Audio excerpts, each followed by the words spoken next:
Imagine we're about to do the podcast. We're about to spill live, right? Brother. We're fucking 20 minutes from doors, maybe doing a little sound check. Brother. Some man walks in and these cold November nights, and then he started making him feel mad uncomfortable. And I'm thinking, who's this? Why is no one kicking him out? And turns out, and my man tried to upset the whole thing. I believe 5 minutes. What? I've been there for like 10 minutes. Do you want to go into it in detail? Or? Do you know? Can I be honest with you? And I felt this because there was a moment where I saw the production guys downstairs. One of them was waiting, and I actually apologized to him. Mm. Do you know what I actually think the actual crux of it is? Mm. We were very, very intentional in the conversation in the morning. Mm. We're like, Lucas, this is too easy. We both said this is too easy. Mm. Like something is going to happen. Like it's too smooth. Yeah. And you know why I'm annoyed with that situation? Mm. Because I allowed myself to be not all the way, but a significant amount transacted emotionally. Because I was hot, Lucas. Yeah, but bro, I mean, Yeah, but I'd say you handled it. warranted, but Lucas, I was hot. And you know what the maddest thing was? As I was walking upstairs, I was just having an intrinsic conversation, and I realised I failed that test. I was meant to minister to him. This is a successful individual. We couldn't even recognise him. Now, he's also allowed to have down days. Like in terms of like, he shouldn't have to be the artist persona. Yeah. But there was something invariably off about what was happening. And 100%. then when we understood some of the atmosphere that was going on around the work environment, I'm like, okay, cool. That would understand why that may come forth. Yet at the same time, I pride myself on seeing it before it comes. That's why we do what we do. And it rolled up on me, brother. Man, I was I like, couldn't believe it. I couldn't believe how quickly it escalated as well. Several people pulling several people apart and all sorts of. bro. And I realised I was meant to minister to him. In a way though, I'd argue you still did, because but imagine imagine someone's coming with all the heat and ferocity that someone is, and you can very calmly be like, bro, ain't all that. I can't remember exactly the word you said, but it was perfect at the moment. You're like, right. Bear in mind, everyone, it's getting hot. It's getting really hot, bro. It's gone hot. Certain hands are being moved around, bro. It's gone hot. And do you know what the medicine was? Yeah. Let me be honest with you. It's when you walked over to me, I had a really clear moment of like, he has been practicing flying knee kicks for a year. And this is the bit that scared me, bro. You came up to me, put your hand on my shoulder, just like, are you good? Are you cool? Like, what are you saying? And I was just like, no, we're all good. Because I'm sitting there going, well, wait there. Yeah. If this guy starts starts giving man the right I remember very calm just being and like, I just sat I'm just there gonna and stand a both little of there, bro. because let me be honest. I was right close to the bar, and I could tell you every utensil right now that was sitting on that bar. So if you've got someone, and objects are flying, and knees are soaring at trajectories, coordinates, and angles, and then we're going to tell everybody to love everybody. But we're about to podcast. We're talking 25 about minutes. and the whole theme is meant to be about love and. So, on the basis, thank you for covering on both levels, because Brother. you came over with a calm spirit, and then you also like, look, if you want to, we can. If you want to, we can. And brother, anytime a man comes up to you that quietly and that softly, and the other thing is this, we weren't shouting either. No, Like, it was never going to were be all just- that. We weren't shouting. It was kind of, you know, but the way you like walked around the thing and just be like, yo, and I was just like, no, we're good. And respectfully as well, I had to say this to the Cube guys as well, and also to himself. When the initial thing passed, and obviously the guys walked out to the main foyer bit, he called his car and he dipped off. I think when the initial reaction had gone, and you're looking at the balance, and it's just like, okay, because you've then got enough of your people around you to go, this is not that. It's not that. It never needs to be there anyway. And the maddest thing is that obviously I'm trying to sound check, Yeah. and I need her attention. And that was my thing. I was just like, for 5 minutes, like, I just need her to. And then obviously, and sometimes that's the thing. Sometimes success can take you to a place where I've got a cushion behind my back, which means that I don't have to sit completely against the chair because it holds me in a certain position. Do you understand what I'm saying? It supports me.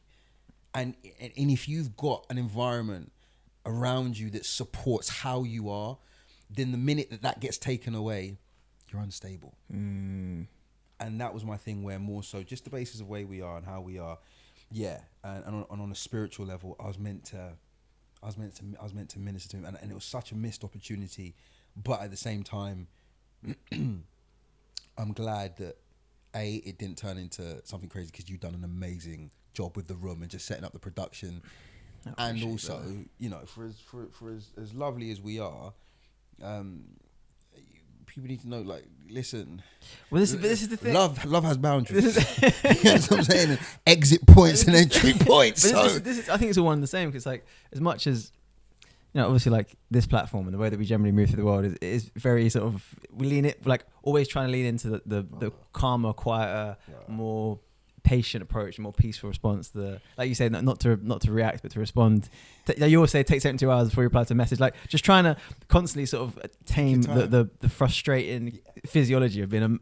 Actually, to be honest, and I don't say that to separate from the sort of like different battles that anyone's experiences, but it's a very, like, then there were still men in a room, and someone's sort of encroached on the space and sort of upsetting the people around, and like it gets fiery, it gets heated. It's like, we're not, and I think in a way, I think it's testament to, I think the podcast is testament to what we try to do in those areas, where it's like, it's not easy to move with love. It's actually, it's like, it's not the easier thing. Like, it takes a lot of energy and effort to quietly, calmly, like and something that I'm trying to accept as I get older. I've got a lot of anger.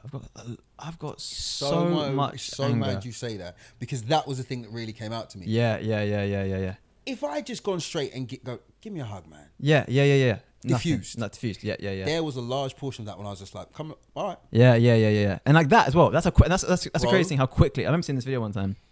Actually, another clip from a film, but it was with real inmates in prison, and the question was, how long was it between you deciding you're going to commit the crime and you committing the crime? These are people who are like cat A's. These are murders and killers.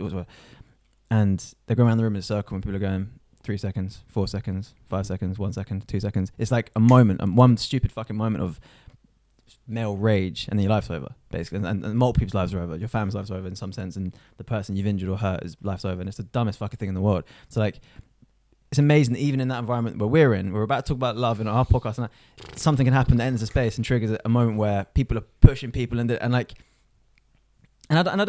think it's necessary to sort of carry shame for that, but it's to be able to be like, oh, that's like, even the other day, like, I had a silly argument with my girlfriend leaving this hotel fucking bar, and like, it wasn't even that deep, but I was just frustrated as fuck, right? And I'm walking. I will say this, there was 4 of them and 2 of us. I'll say that as well. And my cousin couldn't get involved because he was just like, yeah. He was. You remember? Kimani was just like, brother, if I walked over, Kimani's a big man as well. He's 6 foot plus. It would have turned into a mazzoline. And he was just like, if I do that, then you don't know what man's backing up, because it's got.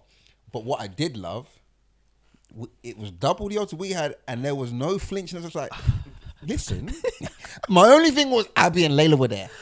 So that was what stressed me out even more. That was the thing I was just like, don't make the girls so comfortable. Listen, and it's just a number.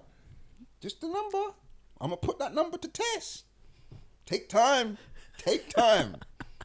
Might be a heavenly host, man. We don't see it. Who knows? But as you're saying. No.